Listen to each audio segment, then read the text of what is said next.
Here I am again in my car, but this time I am officially bird watching. And I had something that I would like to share because I feel called to document everything. Today is my great uncle, my grandmother's, her siblings' baby brother funeral. And since I found out about the funeral, I had to consult with my spirit team to see if it was a good idea for me to attend. And although this may not make sense to some people without knowing all the details, but I indeed consulted with my spirit team on whether or not I should attend the funeral because I can be very logical. And there are things that your guides, your ancestors, your angels, they can foresee that you can't see. So, unfortunately, they left it up to me to decide. And it does feel a little uncomfortable because I am a former people pleaser, former overgiving, former overly expressive person that a part of me always felt obligated that this is what I need to do. This is who I am. And in this journey, the one thing I had to learn is to let go of a lot of limiting beliefs, a lot of beliefs that aren't mine. And I know some people may look at this and like, girl, that's your uncle. Yes, it is. It's my great uncle, the only one that I know of on my mother's side. Um, it's a funeral. Yes, it is. But again, when you're saying it's a funeral and it's your uncle, is that all you have to say? Because remember, it is the funeral. This is not my opportunity to truly hear his voice again. This is not an opportunity to t- truly um, see his smile. This won't be an opportunity to hear his voice, see him dance. All of those are gone. But without disclosing too much about my specific journey, but this is an opportunity for me to be exposed. I know some people are going to see this video and that will become the exposure.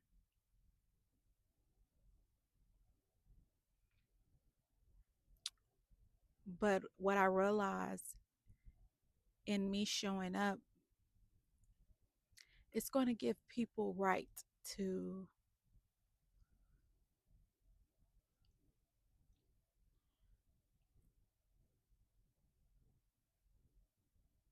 make up stories. Some people may feel vindicated um, to say whatever it is that they want to say about me and the choices I make to do whatever it is that they may want to do. about me and the choices I make. Um, Honestly, it's not about avoiding, it's about choosing what battles that are worth being fought. Because I can show up, and in showing up, I don't think my family, no one specific, the entire family under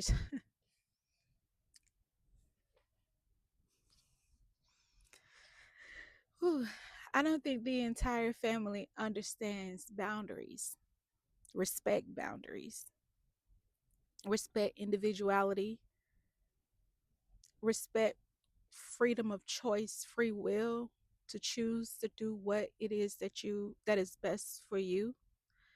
Um, because in choosing to not go, there's going to be backlash. But choosing to go, there may be war. And I'm not speaking on a physical, um, tangible aspect of connecting with anyone, but having boundaries up. No one is greater than the other. For example, if I choose to go to this funeral and I choose not to hug, touch, or even speak to 3 people, 10 people, everyone's going to notice that. Come here, Gabby. Why aren't you speaking? Hey, Gabby, did you see such and such over there? Or did you see her just walk in and only speak to that person and leave?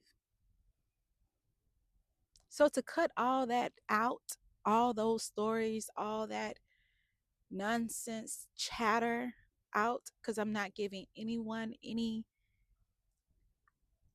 ammunition to have a discussion about me, I chose not to go.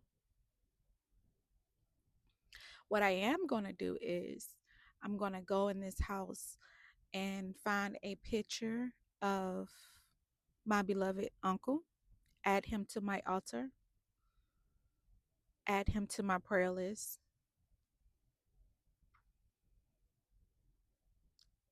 ask him for his requests.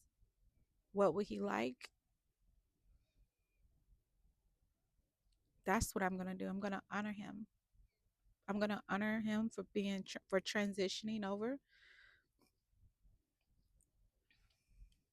But what I'm not going to do is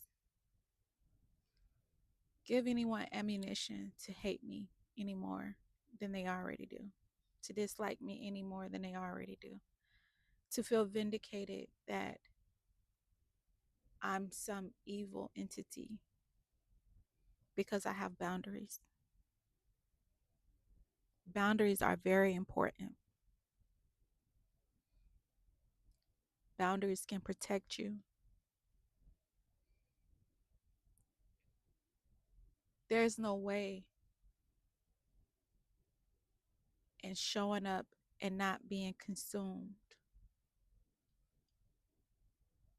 with so much energy that is completely out of my control.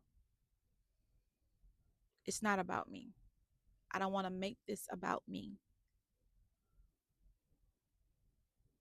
I'm not going to be, no one's going to be looking for me. I might be a thought in the aftermath, but coming, since I haven't been around my family in a while, it's going to draw a lot of attention. It's going to raise a lot of questions, concerns. And this whole video is very uncomfortable. Um, I honestly don't know if this is something for me to use for my healing process, or if I'm going to ever share this video. But the choice that I've made is coming from wisdom. It's coming from learning to pick and choose my own battles, because Spirit did leave it to me. I can go. There will be a full-fledged lesson behind attending the funeral and seeing some people that you haven't saw in a very long time, and choosing to speak to some people or not, and just to avoid chaos or drama, or who knows, some people may choose not to even speak to me, and I'm okay with that, because that's my boundary. Pretend you don't see me.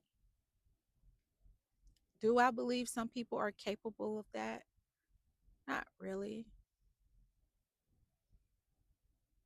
Not really.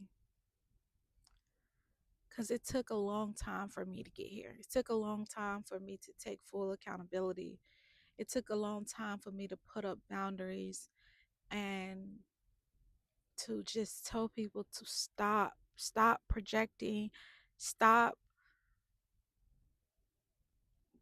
stop trying to, make people feel guilty for things that are happening, and they have nothing to do with it. Like, I have set and became a punching bag for some, a therapist for most, um, you know, and in doing so, oh my gosh, I wish you guys can see these birds. They're like just two of them, and they're just like, oh, it's like a dance, like a sun dance. Like, it's so beautiful. Um, they're right in front of me. But I've been this person, and the weight has been heavy, and I no longer want to be that person. I want to share my deepest, darkest pain, and I want to be heard. I want to be told it's okay. It's okay to make mistakes. It's okay to cry.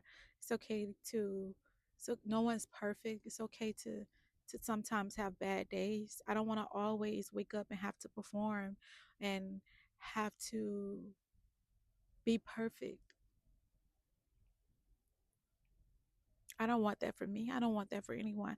And I absolutely don't want that for my daughter. Like, I live vicariously through her every day, because her laughter is like, oh my gosh, who is this little girl?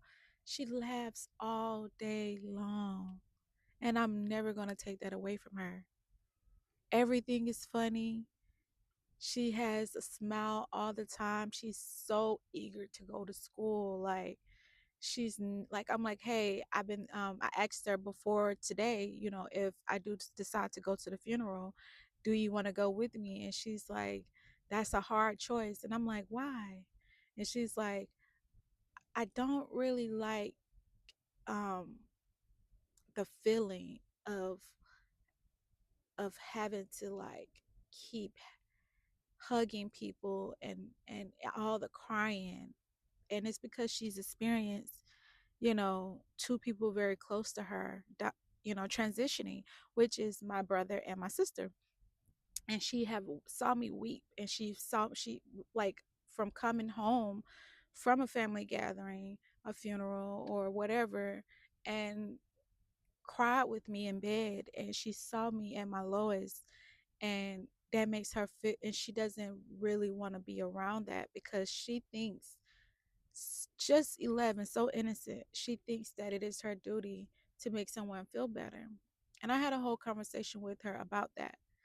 But she said, but she don't want to miss up an opportunity to see her Nini, which is my mother, her grandmother. She wants to see her Gigi, which is my grandmother. She wants to see her cousins. My daughter is extremely loving, and extremely, if it was up to her, me and all my siblings and all our kids and my mom, my dad, we all will be living in one house. Like she says it all the time. If she ever have kids, she's going to spoil them. Everyone's going to live with her. No one can move out. That's the type of daughter I have. But she don't really like the sadness. It isn't a thing of her. It isn't a thing of hers. And so um I had a conversation with her about feeling obligated so young and telling her that's not how you show up for people at a time of grief, being of bereavement. You sometimes don't have to say anything, just listen. People don't know that. They like to talk when, and honestly, the person that is truly grieving would prefer to talk or not at all. Sometimes sitting in silence is like a huge warm hug. I told her, I gave her some tips, if someone is crying, um, she's so funny. She's like, when you're doing that, I'm like, yeah. She was like, I'm like, grab them a bottle of water, because most times they're not breathing. She was like, oh, that makes sense, mama, because when they swallow, they can breathe. Yes, you know how that feels to truly get some oxygen to your brain. She was like, yeah. And I'm like, and you see them using their hand or their clothes or something to wipe their face or their tears. Grab some tissue. You don't have to say anything. Just be present. You know, a lot of people don't know that. I was one of those people. I didn't know. It took a long time for me to lose anyone. I didn't lose anyone until I lost my brother in 2020 at 30 years old. So I say that to say, um, I broke it down to her, to make her feel better about feeling obligated to overly express love when someone is crying and she feels um, overwhelmed and it feels impossible to accomplish. It's not your duty, darling. Especially at 11, it's not your duty to do that. Now, I also asked her, would you still be interested? She was like, yeah, but mom, I can't miss school. I'm like, what? You can miss school.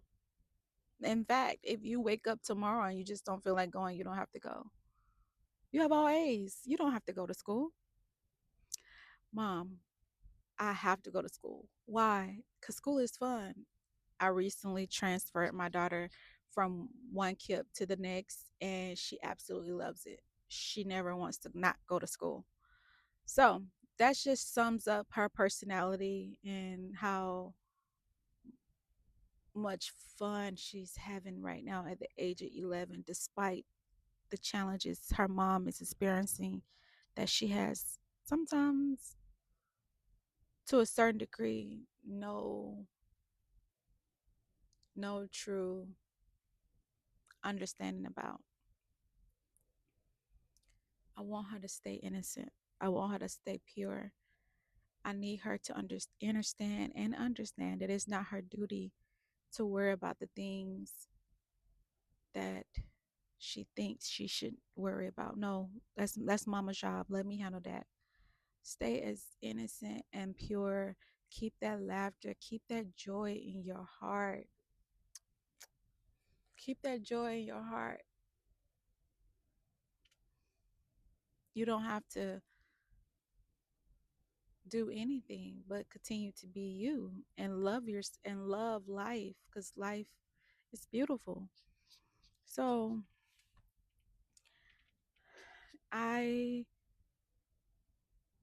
have to be cautious about my overly logical brain, because I will convince myself something. But I have, since talking about this, I have seen quite a few signs that I am in alignment with my thought process. So that is going to be how I'm going to approach this situation. I will not be attending the funeral, um, because I don't want to make it about me. There's a decision that I may make, and it's going to be a catalyst to how others feel about me. And this isn't about me. This is about my Uncle James Jr. God rest his soul. I pray that his spirit is at peace. I can't wait till we connect on the other realm because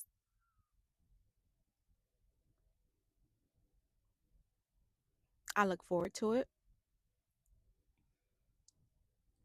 But although this was a very hard, difficult decision, and I've been thinking about it since the moment I found out, um, the clarity really didn't resonate until this morning after I meditated. And I'm like, oh, spirit is really leaving it up to me.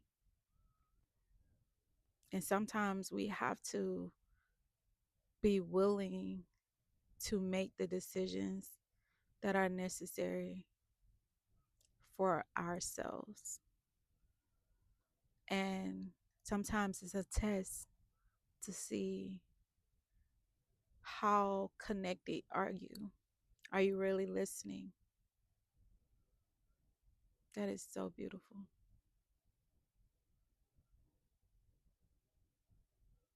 And I am listening. I am going to go do some work. I wish you all the most beautiful, bountiful day. I pray something amazing happens to each and every soul that has watched this video to the very end. Um, I want you to know you're loved. I love you. And I hope your day becomes even greater than you ever imagined. Hope something magical happens to you the minute you disconnect. I love you.